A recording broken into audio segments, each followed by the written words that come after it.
que nos amou, que nos fez, que nos buscou, que nos perdoou, que nos tem ensinado e trazido até aqui. E ainda precisamos receber muito mais do Senhor, aprender com o Senhor e seguir ao Senhor. Pai amado, encomendamos nas Tuas mãos nossas vidas, nossa condição humana, esta reunião, as coisas que vamos ler, que vamos considerar na Tua presença. Pedimos o socorro do Senhor, a guarda do Senhor, a inspiração do Teu Santo Espírito. Ajuda-nos, Pai. Somos Teus filhos e invocamos Teu nome. Nos ajuda, nos encaminha e nos guarda. Em Cristo Jesus. Amém.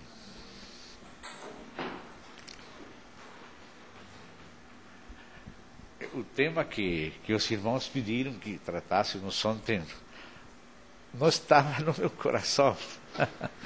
Se os irmãos houvessem pedido para compartilhar uma palavra, provavelmente não compartilharia o que estive compartilhando ontem, porque sei que são assuntos controversiais na família de Deus, mas eu acho que os irmãos são maduros. Não vamos dividir a igreja por considerar desde alguns ângulos, e não estamos pretendendo ter o ponto final de alguma interpretação, somente somos irmãos, estamos pesquisando juntos, o assunto continua aberto, eu estou aberto à correção dos irmãos, vocês e qualquer outro irmão, porque amamos ao Senhor e a verdade, e compartilhamos entre nós o que até agora vamos, aos poucos, achando que temos ido recebendo.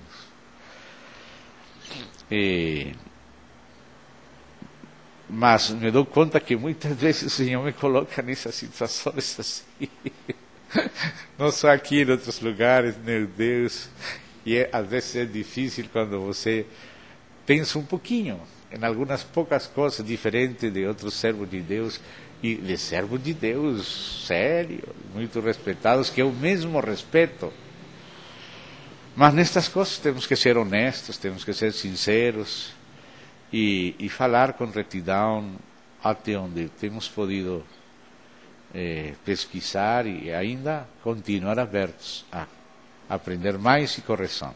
Então, amados, isto que estou falando, e por causa do que os próprios irmãos perguntaram, eu penso que ontem, ainda que estivemos como 2h30, não foi tratado de uma maneira mais completa. Então, já que os irmãos providenciaram esta outra sessão, acho que poderíamos dar continuidade ao assunto, considerando outros aspectos da palavra de Deus, em perfeita continuidade com aquele assunto de ontem.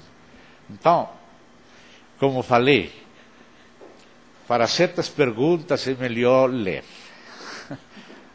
porque acho que só se lemos e estamos abertos ao que está escrito, e todos temos a liberdade de considerar sinceramente o que lemos, acho que a própria palavra nos pode falar, não? E lendo juntos podemos ler com mais segurança que lendo sozinho, porque se eu leio mal e estou sozinho, não me dou conta, mas lendo com outros, irmão, aqui você não viu isto, aqui você não viu, verdade, irmão, certo? Então, tenho comigo a versão em espanhol, que às vezes pode ser útil para somente considerar uma possível tradução, mas vou usar esta versão em português. Se temos várias versões, muito melhor. Aqui estou usando essa de João Ferreira de Almeida, revista e atualizada. Gostaria que pudéssemos considerar alguns versos que estão aí em 1ª e 2ª aos Tessalonicenses. Primeiramente iríamos à 1ª, aos Tessalonicenses. É a mesma igreja a qual Paulo escreveu a primeira e a segunda, e essas duas cartas são complementares. A segunda procura impedir que aconteçam desequilíbrios se se toma só a primeira. Então, gostaria que fôssemos a considerar alguns detalhes da primeira. Aqui estamos lendo em espanhol, seria necessário que depois os irmãos conferissem, no possível, no texto grego, em relação ao uso de duas palavras, parousia e epifania. Porque algumas pessoas consideram que se refere a dois tipos de vindas do Senhor Jesus. Mas quando você faz um seguimento o mais exaustivo possível, você vai ver que essas duas palavras se intercambiam e às vezes são usadas juntas para referir-se à mesma segunda vinda do Senhor. Então aqui vamos estar lendo só a tradução, mas gostaria que os irmãos pudessem fazer aquele seguimento, pegar uma concordância no grego, ver todas as passagens que aparece parousia, todas as passagens em que aparece epifania, e ver que são intercambiáveis. Que não estão falando de duas segundas vindas, uma secreta, outra pública, sino da segunda vinda única do Senhor Jesus Cristo. Mas vamos agora então considerar primeiro os Tessalonicenses. Esta é uma igreja nova, Paulo estuvo 3 meses com eles, depois escreveu esta carta. Não creio que Paulo esteja falando uma dupla mensagem. Uma mensagem para uns eleitos mais eleitos que outros, e outros eleitos menos eleitos que os primeiros. Acho que Paulo está falando em geral à igreja, aos eleitos em geral, aos filhos de Deus, a igreja que está em Tessalônica. E ele começa a falar da vinda do Senhor e a expectativa que Paulo ensina a igreja a ter é esperar a vinda segunda do Senhor com os santos. Por exemplo, no capítulo 3, se vocês querem ler comigo, vamos ler desde o verso 11 até 13, para ter um primeiro contexto imediato. E diz aí: ora, o nosso mesmo Deus e Pai, com Jesus nosso Senhor, dirija-nos o caminho até vós. E o Senhor vos faça crescer e aumentar no amor uns para com os outros e para com todos, como também nós para convosco, a fim de que sejam os vossos corações confirmados em santidade e isento de culpa, na presença de nosso Deus e Pai, na vinda de nosso Senhor Jesus com todos os seus santos. Então a expectativa que Paulo apresenta à igreja em Tessalônica é esperar, estar preparados para a vinda do Senhor com todos os santos. E ele continua falando então no capítulo 4, e chega ao verso 13, vinha falando de aquela vinda de nosso Senhor Jesus com todos os seus santos, e diz: não queremos, porém, verso 4:13 agora, irmãos, que sejais ignorantes com respeito aos que dormem, para não vos entristecerdes com os demais que não têm esperança. Pois se cremos que Jesus morreu e ressuscitou, assim também Deus, mediante Jesus, trará juntamente em sua companhia os que dormem. Então, no capítulo 3, no final, porque cada terminação de capítulo de 1 Tessalonicenses fala da segunda vinda do Senhor.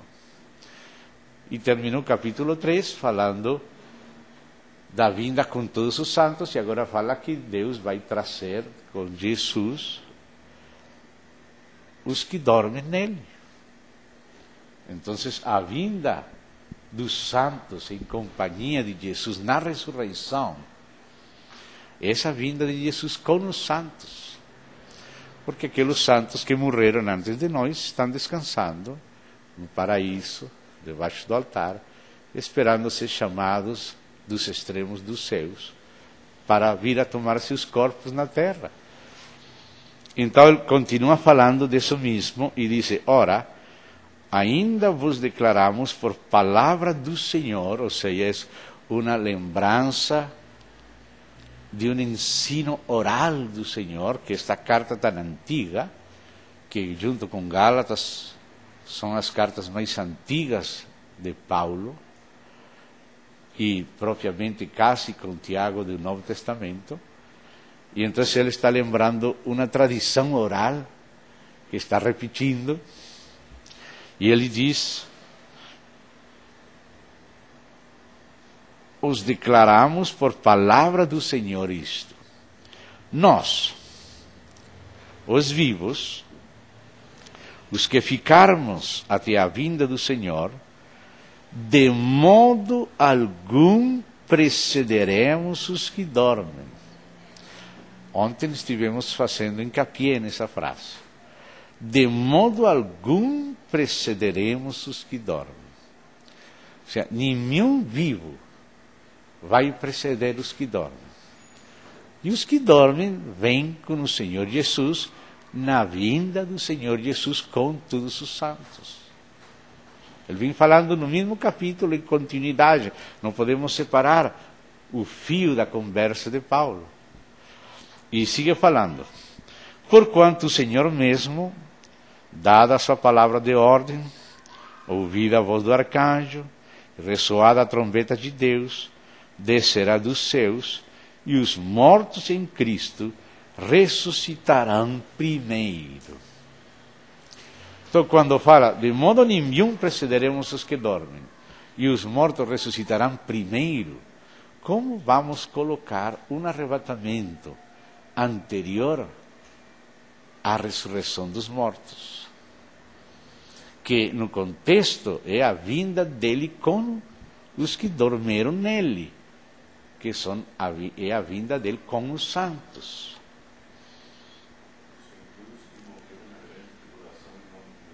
Está falando os que têm morto antes da tribulação. Está falando dos que morreram em tempo de Paulo. Quando Paulo escreveu esta carta, já tinham morto muitos. Mas esses temos esperança de encontrar na vinda do Senhor. Mas fala que os mortos têm que, os que morreram em Cristo durante a era da igreja, desde Paulo, desde Cristo até para cá, têm que ressuscitar primeiro antes de nós ser arrebatados.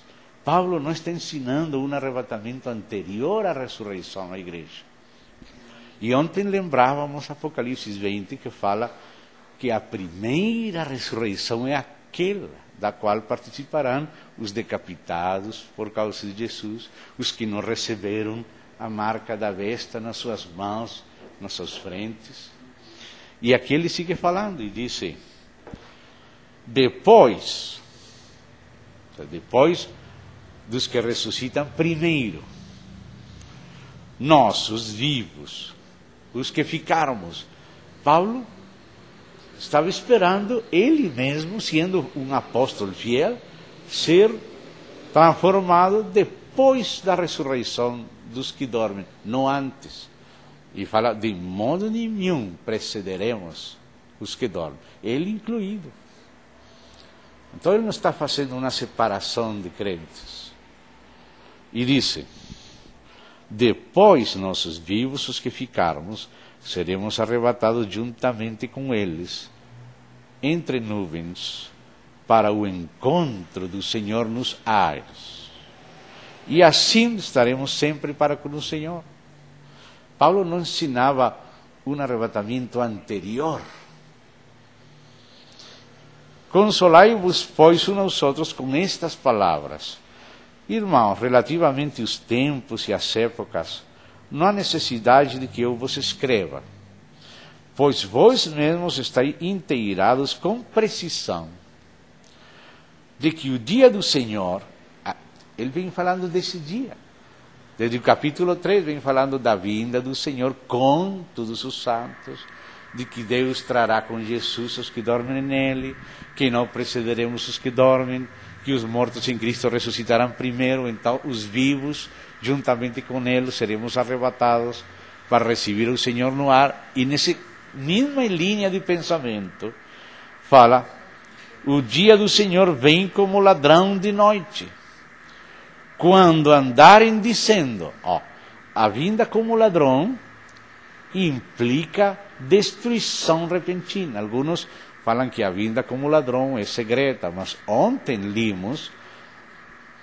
na sexta taça, no plena sexta taça, sobre o anticristo, a besta, o falso profeta, trevas, o Senhor anunciando ainda a vinda como ladrão.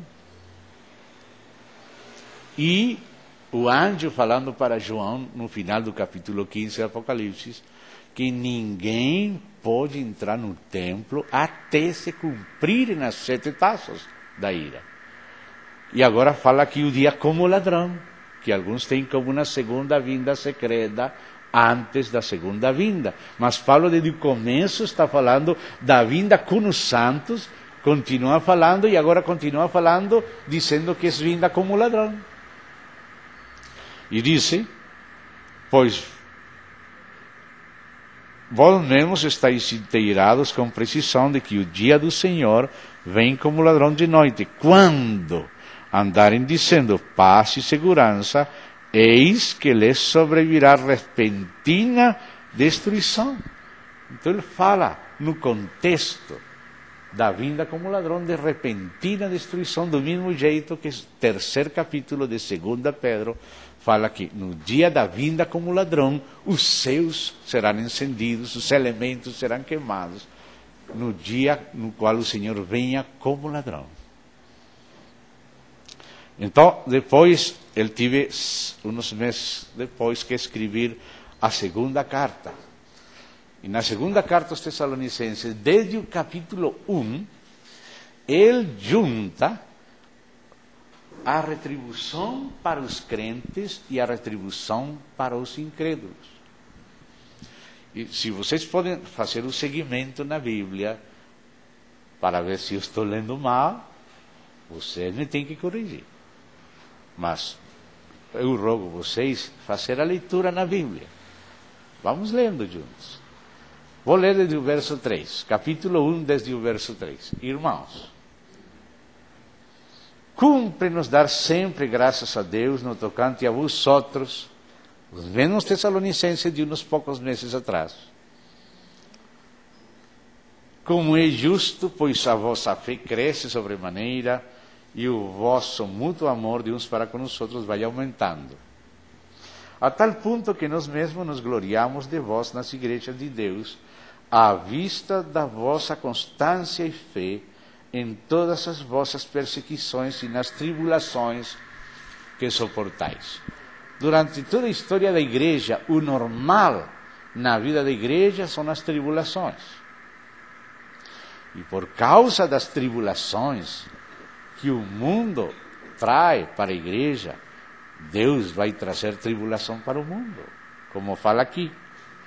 Sinal evidente do reto juízo de Deus, para que sejais considerados dignos do reino de Deus, pelo qual, com efeito, estáis sofrendo. Se de fato é justo para com Deus que Ele dê em paga tribulação aos que vos atribulam. E a vós outros, que sois atribulados, vamos ler este verso com cuidado, alívio juntamente conosco, ou seja, com os apóstolos. Quando o Senhor vai dar alívio à igreja? Qual é o ensino para a igreja de Paulo? Qual é o momento do alívio em comparação com o momento de juízo para os ímpios? Ele fala aí, alívio juntamente conosco quando do céu se manifestar, não é oculto, manifestar o Senhor Jesus com os anjos do seu poder em chama de fogo, tomando vingança contra os que não conhecem a Deus e contra os que não obedecem o Evangelho de nosso Senhor Jesus. Então, note, quando? Quando vai dar-nos repouso com os apóstolos? Quando ele se manifeste em chama de fogo, com os anjos do seu poder, para castigar os ímpios. Aí vai nos dar repouso. E continua. Estes, os ímpios, sofrerão penalidade de eterna destruição, banido da face do Senhor e da glória do seu poder. Quando? Quando? Olha como é o mesmo tempo. Quando vier para ser glorificado nos seus santos e ser admirado em todos os que creram. Essa é a transformação de nossos corpos. Vê? Naquele dia, fala um só dia, naquele que vem falando, quando Ele vai ser glorificado em nossos corpos, naquele dia que vem falando, que vem manifestado com poder, com anjos, para dar retribuição ao mesmo tempo. A mesma coisa que falou na carta anterior, de que o dia da vinda como ladrão será destruição repentina, como falou no terceiro capítulo de 2 Pedro, e agora sigue falando aqui no mesmo espírito, no mesmo tempo. Bem? E sigue falando, porquanto foi crido entre vós o nosso testemunho. Aí então passamos o capítulo 2, que é continuidade deste que vem falando o capítulo 1, que é no mesmo espírito da carta anterior, falando aos mesmos crentes um pouquinho depois, para esclarecer, por causa de algumas reações deles que se despreocuparam de trabalhar, de ser responsáveis por si mesmos, sua família. Irmãos, no que diz respeito à vinda do nosso Senhor Jesus Cristo e a nossa reunião com Ele. A palavra aqui é epissinagoge. Epissinagoge, ou seja, reunião no alto. Epissinagoge. Nossa reunião. Aqui a tradução não fala tudo o que fala o grego. Sinagogue é reunião, mas epissinagoge é reunião no alto. Então, irmãos, no que diz respeito à vinda, essa vinda que vem falando aqui no capítulo 1, de que falou na carta anterior. Vinda de nosso Senhor Jesus Cristo e a nossa reunião com Ele, nós vos exortamos a que não vos demovais da vossa mente com facilidade, nem vos perturbeis, quer por espírito, quer por palavra, quer por epístola, como se procedesse de nós, supondo tenha chegado o dia do Senhor. Ninguém de nenhum modo, tem vários modos, mas fala ninguém de nenhum modo vos engane. Porque isto, ou seja, a vinda do dia do Senhor, não acontecerá sem que primeiro venha a apostasia e seja revelado o homem da iniquidade, o filho da perdição, o qual se opõe, se levanta contra tudo que se chama Deus, o objeto de culto, ao ponto de se assentar-se no santuário de Deus, ostentando-se como se fosse o próprio Deus. Não vos recordais de que ainda convosco eu costumava dizer-vos estas coisas? Então, pelo verso 4, nos damos conta que Paulo tinha crido o que leu de Daniel. Paulo leu Daniel, está usando palavras de Daniel 11, de Daniel 9, de Daniel 8, de Daniel 7. Ele tem em mente a profecia de Daniel. E está lembrando a igreja quando ele oralmente ensinava a eles, baseado na profecia de Daniel. Então, para interpretar esta passagem aqui, temos que ter presente o que Paulo tinha presente, que era a profecia de Daniel. Então, ele vem falando. E agora, sabeis, ou seja, sabeis, vocês lembram que eu falava disto que ele explicava de Daniel?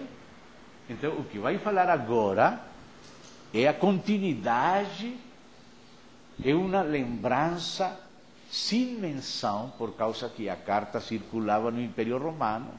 Então ele tem que falar com muita prudência, para que essa carta nas mãos dos oficiais do Império não possam entender.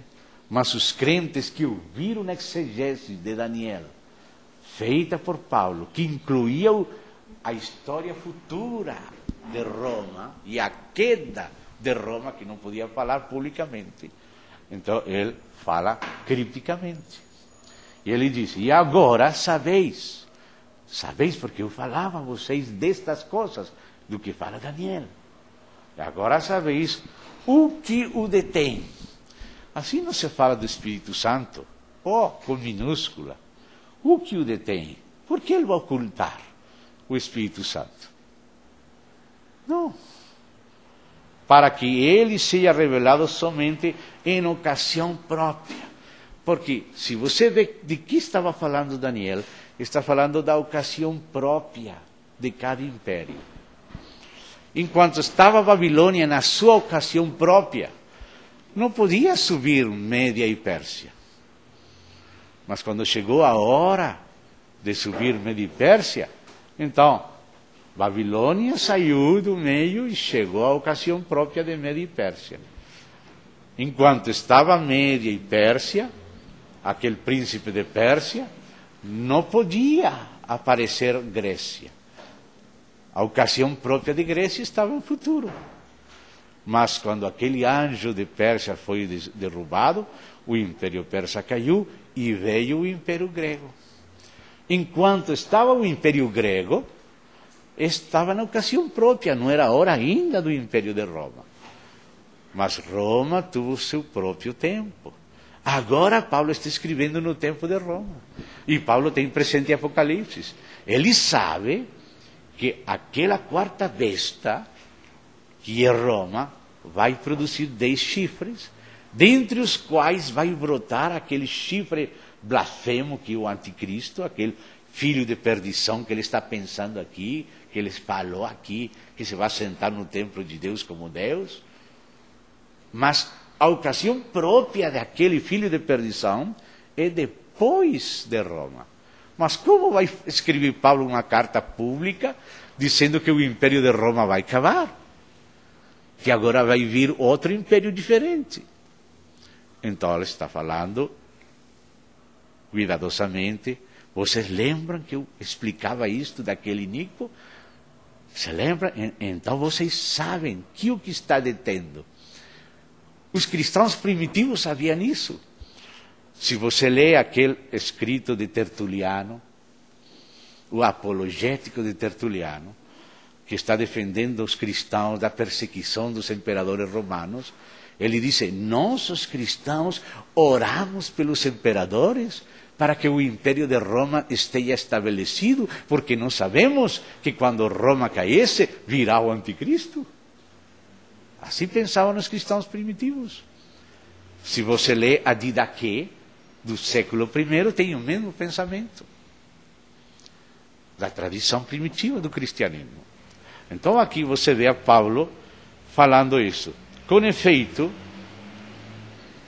o mistério da iniquidade já opera e aguarda somente que seja afastado aquele que agora o detém. Paulo está falando criticamente. porque está se referindo a Roma. Como João falou de besta, de chifres, criticamente, para que só os servos pudessem compreender.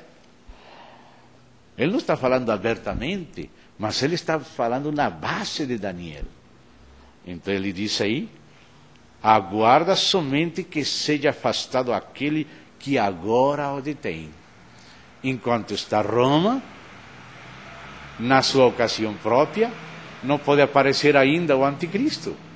Mas os 10 chifres têm uma dupla tarefa. Primeiro, castigar Roma. Segundo, entregar o poder ao anticristo, à besta. Esses 10 chifres que estamos nesses tempos agora, nos tempos em que o Império Romano apareciam nações que estão agora trabalhando no globalismo, essas nações são as que aborrecerão a ramera, a prostituta, que é Roma, e também entregarão seu poder à besta. Então, aqui aparece que não virá o Senhor. Nossa reunião no alto com Ele, até vir primeiro a apostasia e ser revelado, manifestado o filho da iniquidade, que se senta no templo de Deus, como fala Daniel, e Paulo fazia exegese de Daniel. E na base desses exegeses, ele está lembrando o seu ensino oral a eles, para que eles saibam a que se refere. E eles compreendiam o que se referia. O Espírito Santo nunca pode ser tirado. O Espírito Santo é Deus.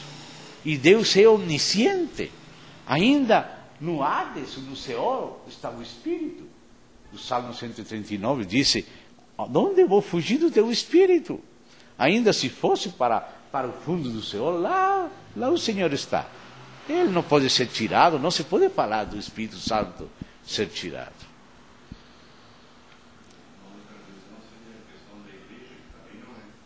E a Escritura diz que durante aqueles problemas em que aqueles, não sei como se fala, aqueles animais, escorpiões, vão ferir 5 meses os homens, haverá homens que não serão afetados porque tem o selo do Deus vivos neles. E o selo do Deus vivo é o Espírito Santo. Então, como vamos falar que o Espírito Santo pode ser tirado? Agora, o arrebatamento da igreja vai ser depois, imediatamente depois da ressurreição. De nenhum modo precederemos os que dormem. Eles ressuscitarão primeiro, e então nós seremos arrebatados. Então, a palavra do Senhor diz também, falando da ressurreição neste mesmo espírito, que a transformação e ressurreição é na final trombeta. E são 7 trombetas. E todas elas introduzem grande tribulação. Mas na final, que é a 7ª, essa hora da ressurreição. Vamos ler isso em 1 Coríntios 15 e vamos comparar com a 7ª trombeta em Apocalipse. 1 Coríntios 15.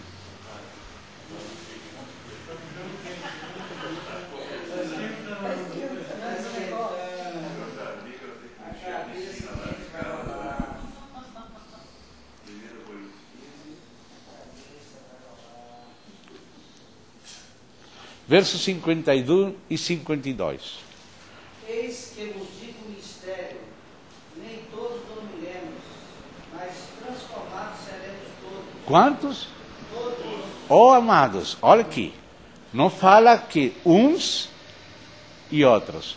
E não fala em 2 momentos. Um primeiro momento, um segundo. Não. Fala todos num momento.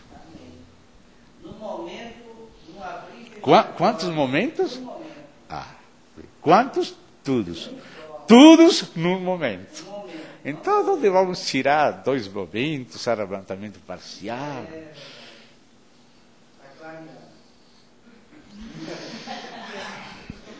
Eu respeito os irmãos, mas tinham que respeitar mais a Bíblia. Sim. nós temos que ver a Bíblia. Conforme a leitura feita aqui, o homem da iniquidade Exatamente. Isso quer dizer que o santuário tem que estar reconstruído. Exatamente. Então, um sinal muito forte para nós é a reconstrução do templo. Sim, claro. Vamos ver depois outras palavras do próprio Senhor Jesus. No momento, vamos lá. Vamos terminar, vamos seguir lendo aqui. Vamos terminar primeiro a Bíblia. A Bíblia fala. Ó, vamos ler a Bíblia. Deus fala, no momento, no abrir e fechar de olhos, ao ressoar da última trombeta, a trombeta soará, os mortos ressuscitarão incorruptíveis e nós seremos transformados. Então ele fala. Aí falou. Primeiro falou, todos. Esses todos são os crentes. Todos os que temos a Cristo. Todos, na final trombeta, num momento. Então, aqui não aparecem dois momentos, e alguns e outros. Não. Aparece todos nós, num momento. E qual é esse momento? Na final trombeta. E quando é a final trombeta? A final é a sétima. Então, vamos ler a sétima.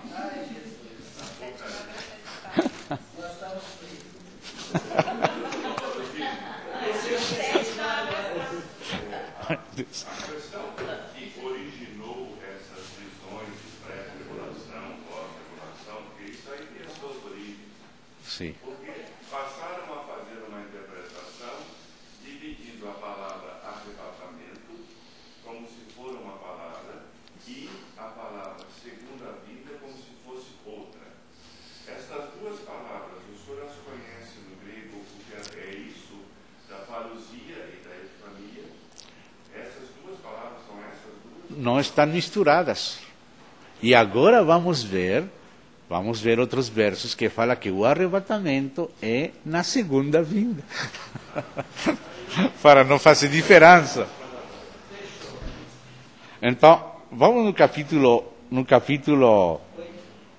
não, onde está a 11? Verso 15. Aí fala a sétima, que é a última trombeta. Diz, o sétimo anjo tocou a trombeta, houve no céu grandes vozes dizendo, o reino do mundo se tornou de nosso Senhor, do seu Cristo, ele reinará pelo século dos séculos. E os 24 anciãos que se encontraram sentados nos seus tronos, diante de Deus, postraram-se sobre os seus rostos, adoraram a Deus, dizendo, olha o que dizem, graças te damos, Senhor Deus Todo-Poderoso, que és e que eras, porque assumiste o teu grande poder e passaste a reinar. Na verdade, as nações se enfureceram. Aí está o Armagedon. Chegou, porém, a tua ira. Aí está nas taças. E o tempo determinado para serem julgados os mortos, para dar o galardão aos teus servos, os profetas, aos santos, os que temem o teu nome, assim os pequenos como os grandes, e para destruir esses que destruem a terra. Então, note que o tempo de julgar os mortos e dar o galardão é a final trombeta. E que diz Apocalipse 22? Eis que venho pronto e meu galardão comigo para recompensar a cada um segundo sejam as suas obras. Então, quando é essa recompensa do galardão? Quando ele venha. Eis que venho pronto para recompensar a cada um segundo sejam suas obras. Então, o tempo de galardoar é o mesmo tempo de julgar os mortos. E é na final trombeta. Então, como vamos colocar um arrebatamento anterior à ressurreição e anterior à final trombeta? Como vamos colocar vários momentos, quando fala que um momento, todos? Só colocar duas palavras que são próximas, mas que não representam a mesma coisa. Propriedade e posse. Eu posso ter uma propriedade, mas eu não tenho domínio sobre ela, não tenho a posse. Quando eu sou dono, eu tenho a propriedade. Quando eu sou possuidor, eu tenho a capacidade de exercício sobre aquele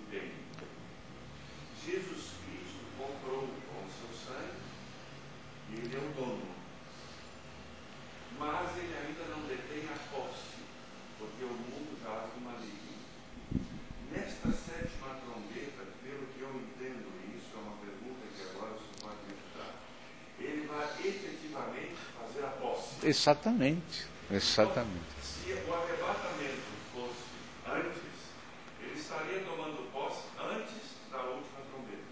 Assim é. Então a posse só vai se dar no momento da última trombeta. E agora vamos ler o próprio Senhor Jesus, porque às vezes, quando se fala do arrebatamento, pegamos versos isolados do contexto. Nós temos que pegar o contexto imediato também, em que aparecem as palavras do Senhor. Então, vamos ler todo o contexto de Mateus 24. Vamos ler todo o contexto, para que veja como o Senhor vem falando um discurso continuado, respondendo várias perguntas, e em que contexto que ele fala do arrebatamento, em que contexto ele fala do dia do como ladrão, qual é o contexto?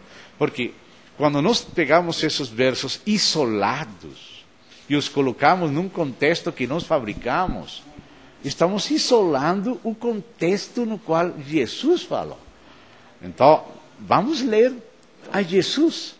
Vamos ler desde que fizeram a pergunta, que perguntaram e que ele foi respondendo, e aí aparece o contexto. Então, vamos para Mateus 24 aí, e creio que vai ficar claro o assunto esse da vinda. Mateus 24. Já vimos Mateus 13, não? A reunião de ontem, quando fala que, por os irmãos que não estiveram, faço uma menção rápida, a parábola do trigo e do joio. O Senhor manda recolher primeiro o joio, não o trigo. Na parábola da rede, diz que ele aparta os maus dentre os justos, não os justos dentre os maus. Então, agora, lendo o contexto geral de Mateus 24, vamos ler, vamos ir lendo, deixando o Senhor falar aí no Mateus 24. Então, desde o verso 3,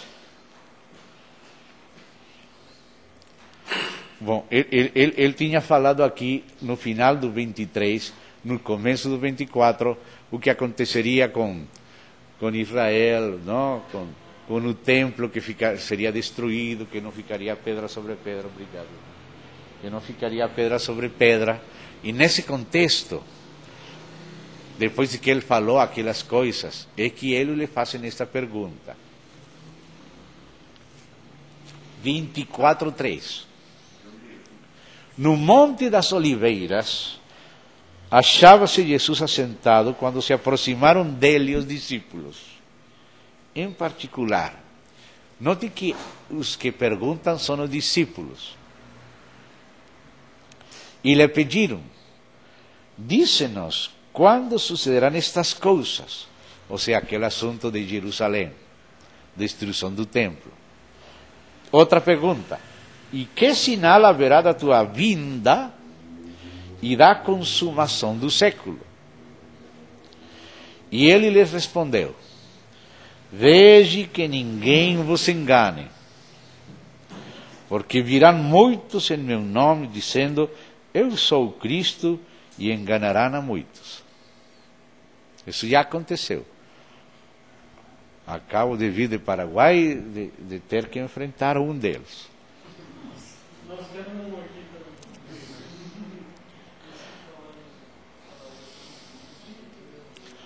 Amém. E certamente ouvireis falar de guerras e rumores de guerra. Ou seja, esse selo do cavalo vermelho já está cavalgando. Vede, não vos assusteis, porque é necessário assim acontecer. O Senhor sabe que é necessário permitir guerras. O Filho do Homem tem o livro nas mãos, mandou o Evangelho percorrer e falou o cavalo vermelho, vai detrás. É necessário isso acontecer. Vede, não vos assusteis, porque é necessário assim acontecer, mas ainda não é o fim. Portanto, se levantará nação contra nação, reino contra reino, haverá fomes e terremotos em vários lugares. Porém, tudo isto é o princípio das dores. Ou seja, só o princípio. Então, sereis atribulados, não arrebatados, atribulados. E vos matarão. Sereis odiados de todas as nações por causa do meu nome. Nesse tempo, muitos hão de se escandalizar, trair e odiar uns aos outros. Levantar-se-ão muitos falsos profetas e enganarão a muitos. E por se multiplicar a iniquidade, o amor se esfriará de quase todos. Aquele, porém, que perseverar até o fim, esse será salvo. E será pregado este evangelho do reino por todo o mundo para testemunho a todas as nações. Então virá o fim. O Senhor falou, porque eles pensavam tudo muito imediato, qualquer guerra, e afinal... Não, espera, não é ainda. E é necessário tudo isso acontecer, e principalmente evangelizar. Quando, pois, virdes... aqui está falando o Senhor aos discípulos. E está falando de ver quê? Virdes quê? Então os discípulos verão o abominável. Vê? Está falando dos discípulos, não? Será que verão isso desde o céu? Quando, pois, virdes o abominável da desolação, de que falou o profeta Daniel no lugar santo, quem lhe entenda, então os que estiverem na Judeia fujam para os montes.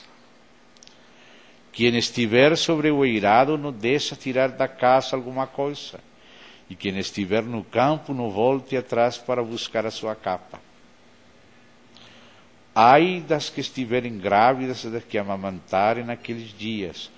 Orai para que a vossa fuga não se dê no inverno nem no sábado, porque nesse tempo haverá grande tribulação, como desde o princípio do mundo até agora não tinha havido e nem haverá jamais. Ou seja, que o que aconteceu no ano 70 não foi o definitivo, foi só um início, o primeiro antitipo, porque senão não falaria não haverá jamais. Então ele está falando não só do ano 70. No ano 70 foi destruído Jerusalém, mas a pergunta não era só pelo ano 70, senão pela sua vinda, pela consumação do século. Então ele respondeu tudo. Incluiu o assunto do ano 70, incluiu o assunto da destruição de Jerusalém e da dispersão dos judeus, mas projetou tudo para o final. Não haverá outra tribulação maior. Então será a última grande tribulação. E disse, não tivessem naqueles dias sido abreviados e ninguém seria salvo. Mas por causa dos escolhidos, tais dias serão abreviados. Então, se alguém vos disser, eis aqui o Cristo, ou ele aí, não acrediteis. Porque surgirão falsos cristos, falsos profetas, operando grandes sinais e prodígios para enganar, se possível, os próprios eleitos. Vede que vos tenho predito. Portanto, se vos disserem, eis que ele está no deserto, não saiais. Ei-lo no interior da casa, não acrediteis. Porque assim como um relâmpago sai do oriente e se mostra até no ocidente, assim como se mostra, vê? Assim há de ser a vinda do Filho do Homem. Onde estiver o cadáver, aí se juntarão os abutres. Logo, não antes, logo, em seguida, a tribulação daqueles dias. Olha essa frase aí. Não antes, logo, em seguida, a tribulação daqueles dias. Que olha os dias, vem falando de perseguição, da tribulação de guerra, vem falando da abominação desoladora, de perseguições à morte, e então fala logo, em seguida, A minha versão fala depois da tribulação. Diz: o sol se escurecerá, como acontece naquela taça, né? A lua não dará sua claridade, as estrelas cairão do firmamento, os poderes do céu serão abalados. Então aparecerá no céu o sinal do Filho do Homem. Todos os povos da terra se lamentarão e verão o Filho do Homem vindo sobre as nuvens do céu com poder e muita glória. O Senhor falou que viria nas nuvens. Essa era a mesma expectativa que criou o apóstolo João no Apocalipse. Começa o Apocalipse: eis que vem com as nuvens, todo olho verá, as tribos lamentarão. O que falava Zacarias, que falou Jesus, fala João, essa expectativa que ele cria. E diz aqui, verso 31, olha aqui este verso. Depois daquela tribulação, não? Daquelas taças, daqueles acontecimentos dos astros, e ele enviará os seus anjos com grande clangor de trombeta, os quais reunirão os seus escolhidos. A reunião dos escolhidos, que estão nos cantos dos céus, no paraíso, e alguns poucos ainda vivos na terra, será logo, em seguida, após a tribulação. E diz aí, os quais reunirão os seus escolhidos dos quatro ventos, de uma a outra extremidade dos céus. De onde? Dos céus.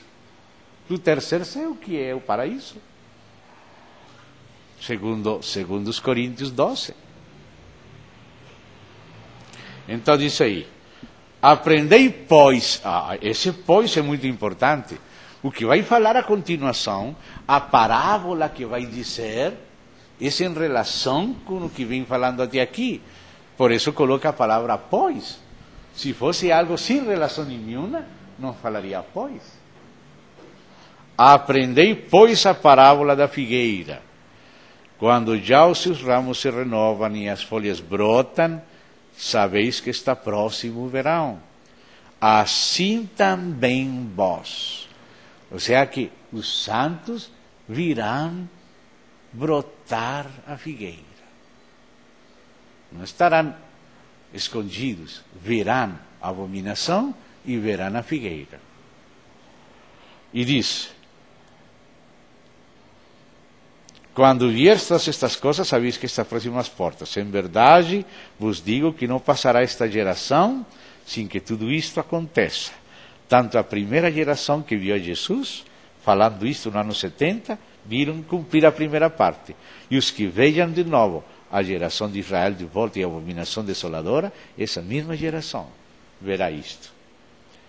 Mas, a respeito daquele dia, olha que ele vem falando, não um dia novo, não um dia diferente. O dia da vinda como ladrão que ele vai falar aqui, é aquele mesmo dia que ele vem falando até agora.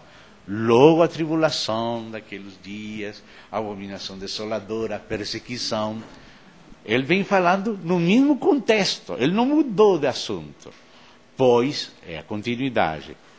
A respeito de aquele dia e hora, ninguém sabe. Qual é o dia e hora? Quando ele vem como relâmpago, após a tribulação daqueles dias. Ninguém sabe, nem os anjos do céu, nem o Filho, senão somente o Pai. Pois, assim como foi nos dias de Noé, também será a vinda, não fala a vinda do Filho do Homem. E agora, nesse contexto, é que vai falar de arrebatamento.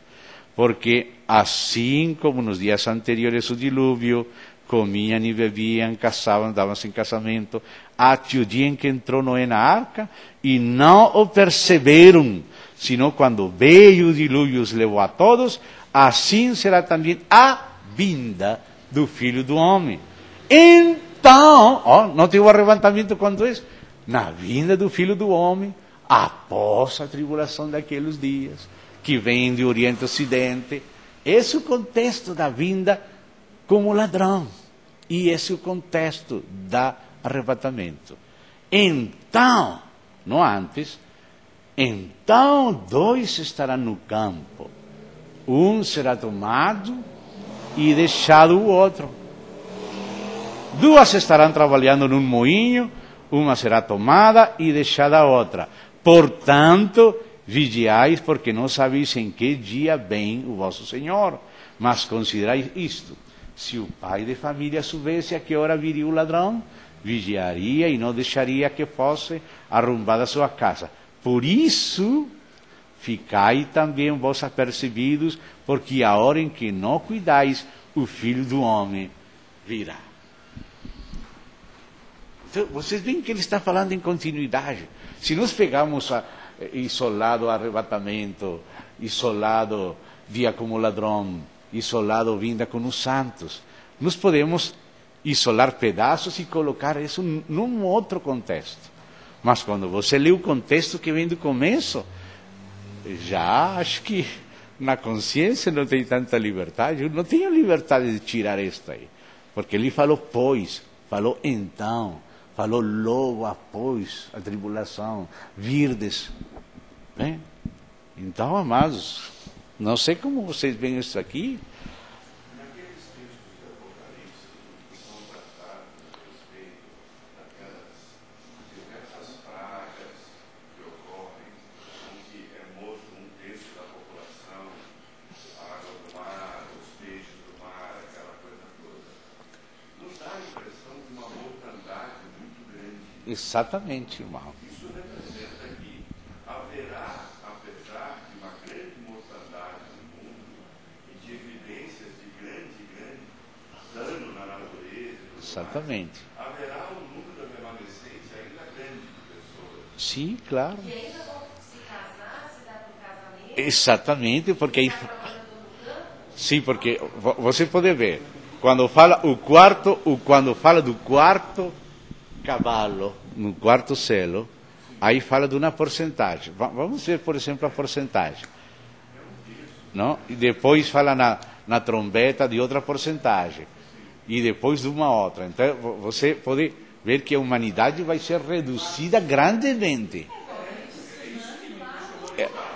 A humanidade vai ser reduzida grandemente. Mas tudo isso é ocasionado por situações que parecem ser naturais. Sim, mas é o juízo de Deus trabalhando. E vou ter que falar a você alguma coisa, porque vocês estão em Brasil. Vou ter que falar para vocês algo aqui. Posso perguntar? Sim, tá bom. Normalmente quando a gente aprende algumas coisas sobre este assunto, escatologia, a vida dos pessoas, Sim, nós temos algumas escolas já sim. conhecidas, chamadas, pré-tribulacionistas, Exatamente, sim. Doble. tratamento de duas partes, enfim, É, sim. são dela. Dentro desse contexto, olhando lá para o livro de Daniel, daquelas semanas, dos 7 anos de tribulação, Sim. dividida em duas partes. Sim, Para que eu compreenda que quando falamos ali desse período de 7 anos, seriam 7 anos literais, a igreja, segundo essa perspectiva que o irmão tem apresentado, ela estaria dentro de todo este período dos 7 anos, vivenciando que no final dos 7 anos aconteceria, então, porque fala assim. Aquelas 70 chabuas, que são 7, ou seja, septenários, 7 anos, não? 70 septenários. Os primeiros 7 aconteceram, os segundos 62, até o Messias Príncipe, aconteceram com tanta exatidão que, a partir de Artajerjes, que deu a ordem de reedificar Jerusalém, até o dia em que Jesus entrou naquele jumento a Jerusalém, nesse dia se estavam cumprindo 483 anos, exatamente. Ou seja, se cumpriu literalmente. Agora ele morreu e a bênção de Abraão passou aos gentios, através da cruz de Cristo. E agora vem a hora da plenitude dos gentios. Mas o Senhor tem que se voltar para Israel, tem uma semana para eles. Nessa primeira parte, eles têm que ter o templo refeito, porque fala que aquele anticristo tirará o contínuo sacrifício é no templo.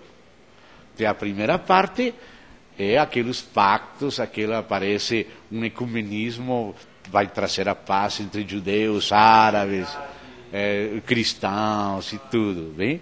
Mas na metade da semana vem o desolador. Aí quebra o pacto, e aí diz: o que está preparado se derrama sobre o desolador. Isso é as taças da ira. E os juízos de Deus, aqueles que estamos lendo lá, Apocalipse 16. Mas, quando descreve a sexta taça, ainda Deus sigue anunciando no meio da sexta taça: eis que venho como ladrão. Bem-aventurado aquele que guarda suas vestes. Ou seja, que ainda está anunciando a vinda como ladrão no meio da sexta taça. Como que nós podemos discernir o juízo de Deus contra o mundo e a igreja comprada por um bom preço, pelo alto preço do Senhor Jesus, que de certa forma foi julgada na cruz? Sim, ou seja, nós já na cruz de Cristo fomos julgados. E com toda certeza, no meio dos juízos, nós vamos ser guardados. Porque o que acontece é que falamos agora daquele selo do Deus vivo. Aqueles homens que não têm o selo de Deus vivo são atingidos por aqueles escorpiões que fazem sofrer eles 5 meses. E dizem que eles vão desejar a morte, e a morte fugirá deles. Mas a bem-aventurança é ao contrário. Aqueles que morrem no Senhor são os bem-aventurados. Esses são os que descansam. Vai haver mais, se tira a nossa cabeça, é mais bem-aventurança que não poder morrer, querer morrer e não poder morrer.